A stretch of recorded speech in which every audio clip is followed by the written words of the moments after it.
বন্যা পরবর্তী সময়ে ডেঙ্গু অনেক বেড়ে যেতে পারে। তাহলে এই সিচুয়েশনে আসলে সরকারি, বেসরকারি বা ব্যক্তিগত পর্যায় থেকে কি ব্যবস্থা আসলে নেওয়া প্রয়োজন ডেঙ্গু প্রতিরোধে?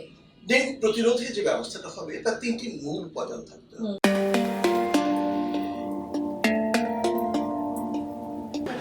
দর্শক, স্বাগত শাশ্বতীর সঙ্গে সাক্ষাৎকারে সৌজন্যে বৃন্দাবনী হোম অ্যান্ড কিচেন অ্যাক্সেসরিজ। আপনাদের সাথে রয়েছে আমি শাশ্বতী মাথিন, আর আমার আজকের মেকওভারটি করেছে রূপায়ণ বিউটি পার্লার। আমার সাথে আজ অতিথি হিসেবে যুক্ত রয়েছেন ডক্টর লিলিন চৌধুরী। তিনি হেলথ, এনভায়রনমেন্ট ও চিলড্রেন রাইট অ্যাক্টিভিস্ট। তিনি হেলথ অ্যান্ড হোপ হাসপাতালের চেয়ারম্যান। রিসেন্টলি ডেঙ্গুর একটা সিজন চলেছে, যেটা দেখা যাচ্ছে যে এই সময়টাতে ডেঙ্গুর একটা ভয়াবহ প্রকোপ শুরু হয়ে যায়। তো বাংলাদেশও এখন ওই প্রকোপের দিকে যাচ্ছে।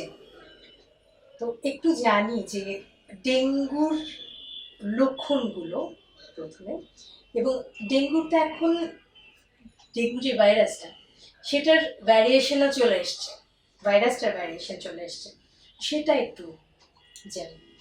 ডেঙ্গু তো প্রথমত একটি শহরের রোগ ছিল, নাগরিক রোগ ছিল, কিন্তু 2019-এর মহামারীর মধ্য দিয়ে বাংলাদেশে এটি সারা দেশে ছড়িয়ে পড়ে। এবার বন্যার পরে ডেঙ্গুর ধরনটি ভিন্নতর হবে।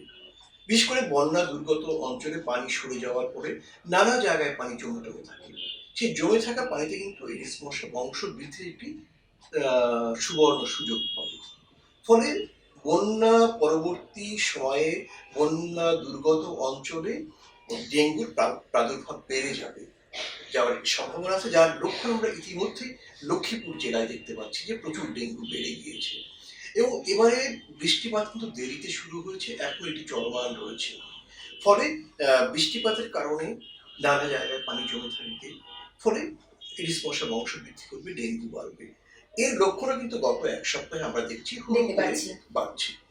ডেঙ্গু থেকে নিয়ন্ত্রণ পাওয়ার তো কতগুলো জায়গা আছে। একটি হচ্ছে যে ডেঙ্গুর বাহক এডিস মশাকে ধ্বংস করতে হবে, যে কার্যক্রমটি একেবারে থেমে আছে। এবং দ্বিতীয়ত, সারা দেশে একত্রে এই মশা বিধ্বংসী যে পরিকল্পনা, সেটি কিন্তু এখনো জাতীয়ভাবে নেওয়া হয় নাই, মানে এখন পর্যন্ত গত 24 বছরে নেওয়া হয় নাই। ফলে সারা দেশে এই মশা নিধনের জন্য যে কার্যক্রম, সেটি নেওয়া যাচ্ছে না।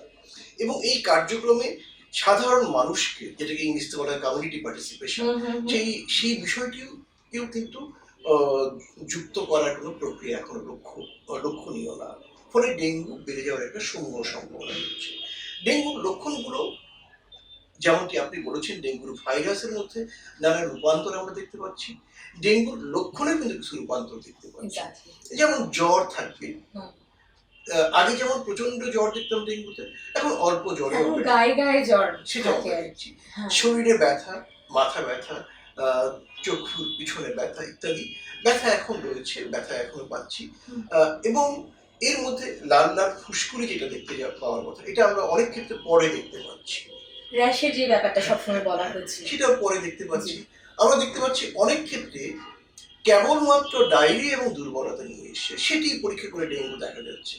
অথবা একজন রোগী আসলো যে আমার একদিন একটু জ্বর লেগেছিল, তারপর থেকে প্রচন্ড ক্লান্তি লাগছে, আমরা পরীক্ষা করে দেখতে পাচ্ছি সেটি ডেঙ্গু। এই কারণে কিন্তু আমরা বলছি, এই সময় যদি কারো জ্বর হয়, জ্বরটি যদি একদিনের বেশি শরীরে থাকে, অথবা একদিন থাকলে যদি আপনি নিজেকে অনেক দুর্বল বা একটি অস্বাভাবিক বোধ করেন যে কোনো ধরনের, আপনি চিকিৎসকের কাছে আসুন। কারণ একদিকে যেমন করোনা এখনো চলমান রয়েছে, সাথে ডেঙ্গু, সাথে রয়েছে মৌসুমী যে রোগগুলো সেগুলো। ফলে চিকিৎসক একটি বা দুটি পরীক্ষা করে আপনার জ্বরটি কোন ধরনের, ডেঙ্গু, করোনা বা মৌসুমী জ্বর বা সংক্রামক জ্বর, সেটি বের করে চিকিৎসা ব্যবস্থাটা করতে পারে। আরেকটি ব্যাপার হচ্ছে, ডেঙ্গুতে কিন্তু যে কদিন জ্বর থাকে বা শরীর ব্যথা থাকে, রোগীর ওই সময় খারাপ হওয়ার চেয়েও কিন্তু জ্বর ছেড়ে যাওয়ার পরে বেশি খারাপ হয়, এটাও কিন্তু মাথায় রাখতে হবে। অতএব জ্বর কমে গেলেই যে ডেঙ্গু রোগী নিরাপদ তা না। ডেঙ্গু রোগী খারাপ হওয়ার তো কয়েকটা লক্ষণ রয়েছে। একটি হচ্ছে ডেঙ্গু শক সিনড্রোম, অর্থাৎ ডেঙ্গু জ্বর হয়েছে, হঠাৎ করে তার ব্লাড প্রেশার কমে গেল, তার নাড়ির গতি অনেক বেড়ে গেল, এবং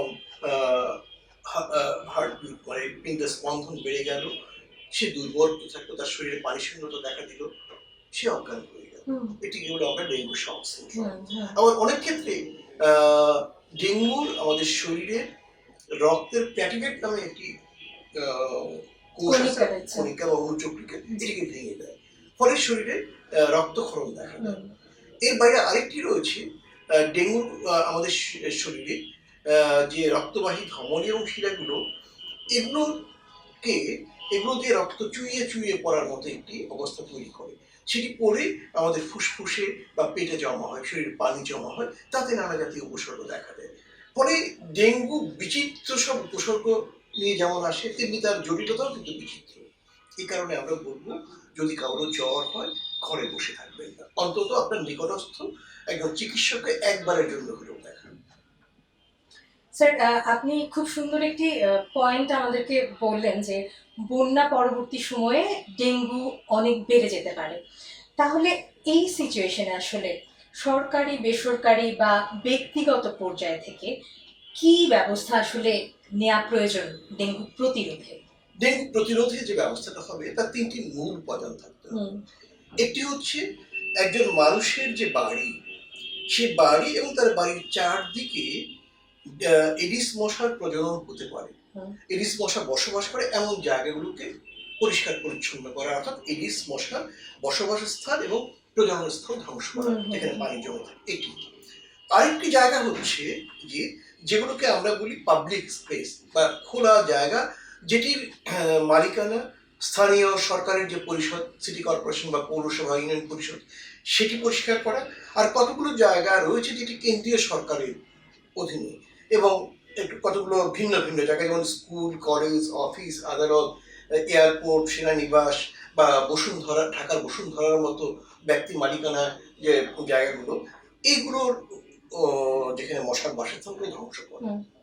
যদি দেখা গেল একজন ব্যক্তি তার বাড়িটি পরিষ্কার করছে, কিন্তু পাশের যে পাবলিক স্পেস বা অন্য যে জায়গাগুলো, সেখান থেকে তো মশা আসতে পারে, তাহলে তিনটি জায়গায় একত্রে শুরু করতে হবে। এটা শুরু করতে গেলে কি করতে হবে? ব্যক্তি মানুষকে যুক্ত করতে হবে, স্থানীয় সরকারের যে পরিষদ অর্থাৎ সিটি কর্পোরেশন বা পৌরসভা, তাদের কর্মীদের যুক্ত করতে হবে, এবং কেন্দ্রীয় সরকারকে যুক্ত করতে হবে। যুক্ত করে অর্থাৎ সাধারণ মানুষ, সরকারের সমস্ত প্রতিষ্ঠানকে যুক্ত করে একসাথে যদি সারা দেশে মশার আবাসস্থল ধ্বংস করার জন্য পরপর ধরা গেল 3 দিন উদ্যোগ নেওয়া হলো, এখানে যারা স্বেচ্ছাসেবক হতে চায়, তরুণ, যুবা, নানা ধরনের NGO, club, scout, police, answer, BDB, সবাইকে যুক্ত করেই কাজটা করা যায়। তাহলে মশার বাসস্থানটা একটু ধ্বংস করা যায়। এবং মনে রাখতে হবে, এবারের যে আমরা কাজটি করব সেখানে কিন্তু বসত বাড়ির আশেপাশে মানুষের থাকার আশেপাশে যে ঝোপঝাড়গুলো আছে সেগুলো কিন্তু পরিষ্কার করতে হবে। কারণ এডিস মশার দুটো ধরন, একটি হচ্ছে আবাসিক ধরন বা গৃহবাসী ধরন, যেটা এডিস ইজিপ্টাই, এটা বাড়িতে থাকে। আরেকটা হচ্ছে এডিস অ্যালবোপিক্টাস বা বুনো ধরনের এডিস মশা, যেটি ঝোপঝাড়ে জঙ্গলে থাকে। তাদের বাসস্থানকে ধ্বংস করতে হবে। অর্থাৎ এই জায়গাগুলো যদি একত্রে আমরা সারা দেশে পরপর 3 দিন পরিষ্কার পরিচ্ছন্ন করা শুরু করি, তাহলে কি দাঁড়াবে? মশার অধিকাংশ বসবাসের জায়গা আমরা পরিষ্কার করতে পারবো, এবং বড় মশাগুলো উঠতে থাকবে। সেই উড়ন্ত মশা মারার জন্য যদি আমরা ওষুধ ছিটাই, এবং যেসব জায়গা মশার প্রজনন হতে পারে, জমে থাকে পানি ইত্যাদি, সেগুলো আমরা পরিষ্কার করলাম। আর যেগুলো পরিষ্কার করা যাবে না, সেখানে লার্ভা মারার জন্য যে ওষুধ ছিটিয়ে আমরা ছড়িয়ে দিলাম। তাহলে কি দাঁড়াবে? সারা দেশে একসাথে যদি কাজটা করা যায়, আমরা কিন্তু এডিস মশার একটা বড় অংশকে নিয়ন্ত্রণে আনতে পারবো, ফলে ডেঙ্গু নিয়ন্ত্রণে আসবে। কিন্তু এখন পর্যন্ত আমাদের যে সরকারগুলো ছিল, কারো পক্ষ থেকে এই জাতীয় কোনো উদ্যোগ নেওয়া হয় নাই। বর্তমানে যে সংস্কারের সরকার চলছে, আমরা আশা করব এই সংস্কারের সরকার মানুষের স্বাস্থ্য ক্ষেত্রেও জীবনমুখী, জীবন বান্ধব, মৃত্যু রোধী, অসুস্থতা রোধী এই সংস্কারের কাজটিতে হাত দেবে। ধন্যবাদ স্যার। স্যার, একটু স্পেসিফিক ভাবে একটু জানি, সেটি হচ্ছে যেটি আপনি বলছিলেন যে এখন বন্যার পরবর্তী সময়গুলোতে ওই এলাকাগুলোতে ডেঙ্গুটা বাড়তে পারে। তো সেই ক্ষেত্রে ওই ধরনের এলাকাগুলো তো অনেক বেশি ঝোপঝাড় অনেক বেশি মানে জঙ্গল যেটাকে বলে না, তাহলে সেই জায়গাটাকে পরিষ্কার করবার জন্য মানে সেই জায়গাটা থেকে ডেঙ্গু সরানোর জন্য একদম স্পেসিফিক ভাবে কি কি কাজ বা কি কি উদ্যোগগুলো নিলে ভালো আচ্ছা, হয়? প্রথম ধরুন ওই এলাকাটির একটি স্কুল বা কলেজ থাকবে, জি। তাদেরকে যুক্ত করুন। নানা ক্লাব থাকে, তাদেরকে যুক্ত করুন। হুম। তরুণ যুবদের আহ্বান জানান। ইউনিয়ন পরিষদ বা পৌরসভার কর্মীরা আসুন, আনসার ভিডিপি আসুন, স্কুলের শিক্ষকরা আসুন, কৃষি, পরিবার পরিকল্পনা, স্বাস্থ্য খাতে যারা মাঠ পর্যায়ের কর্মী তাদের আসুন। আপনি প্রয়োজন তাদের একদিন বেতনের সাথে বোনাস যোগ করে দেন, তারা মশার বাসস্থানগুলো ধ্বংস করুন। তাদেরকে আপনি 1 ঘন্টার ট্রেনিং দিয়ে শিখিয়ে দেন কিভাবে স্প্রে করতে হবে, একটু স্প্রে করার ব্যবস্থা করুন। এবং একই সাথে এক একটা এলাকায় একটা স্বেচ্ছাসেবী দল গঠন করেন, যে যদি কারো জ্বর হয়, ওই লোকটির পরিবার হয়তো নাও নিতে পারে, ওই স্বেচ্ছাসেবী দলটি সেই অসুস্থ জ্বরালো মানুষটিকে স্বাস্থ্যকেন্দ্রে নিয়ে যান, ডাক্তার দেখান, নিজেদের নিরাপত্তা রেখে তারপরে হচ্ছে নিয়ে যান এবং সেখানে একটা পরীক্ষা করে দেখা যায় ডেঙ্গু কিনা। ডেঙ্গু হলে সেই জাতীয় ব্যবস্থা করা হোক, ডেঙ্গু রোগীতে মশারির নিচে ঢেকে রাখা হোক, এবং ওই রোগী বাড়ি ডেঙ্গু রোগীর বাড়ির চারপাশে আরো কিছু রোগীর র্যান্ডম স্যাম্পলিং বলি আমরা, পরীক্ষা রক্ত দিয়ে পরীক্ষা করে দেখা হোক যে আর কারো এরকম বাহক আছে কিনা, মশা মারার ওষুধ ছিটানো হোক। এবং দেশের সবগুলো ওই অঞ্চল সহ সবগুলো ডায়াগনস্টিক সেন্টার এবং হাসপাতাল যেখানে পরীক্ষা হয়, সেখান থেকে সরকারি কর্তৃপক্ষের কাছে ডেঙ্গু পজিটিভ হলে রক্তের রিপোর্ট সেটি দেওয়াটা বাধ্যতামূলক করা হোক। এখন যেটি আসছে আমরা জানি খুব কম সংখ্যক জায়গা থেকে স্বাস্থ্য অধিদপ্তরের রিপোর্ট যায়। আমরা বলতে চাই যে প্রত্যেকটা জায়গা থেকে রিপোর্ট যায়। যদি কোনো কর্তৃপক্ষ ডায়াগনোসিস সেন্টারের মালিক রিপোর্ট না দেয়, সেটি বন্ধ করে দেওয়া হোক, শাস্তি দেওয়া হোক, তাহলে কিন্তু আমরা সবাই পথে আসবো। আমার মনে পড়ে আমরা যখন স্কুলে পড়তাম, অনেক আগের কথা, সেটি প্রায় স্বাধীনতার পরের সময়, এরকম কিন্তু নানা জায়গায় কচুরিপানা, রাস্তাঘাট পরিকল্পনার উদ্যোগ নেওয়া হতো। সেই উদ্যোগগুলো তো সফল হতো।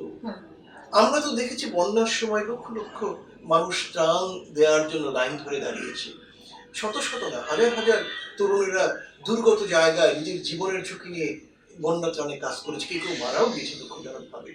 তো এই তো আমাদের মানুষ, যারা মানুষের পাশে দাঁড়ায়, মানুষের জন্য যাদের হৃদয় কাঁদে, সেই মানুষদেরকে যদি কেউ একটু হৃদয়ের উষ্ণতা নিয়ে ডাক দেয়, তার সবাই পাশে দাঁড়াবে। শুধু একটা ব্যাপার, মানুষ দেখতে চায় তার শ্রমকে নিয়ে কেউ যেন ব্যবহার না করে। ধন্যবাদ স্যার, অনেকটা সময় আপনি আমাদেরকে দিলেন।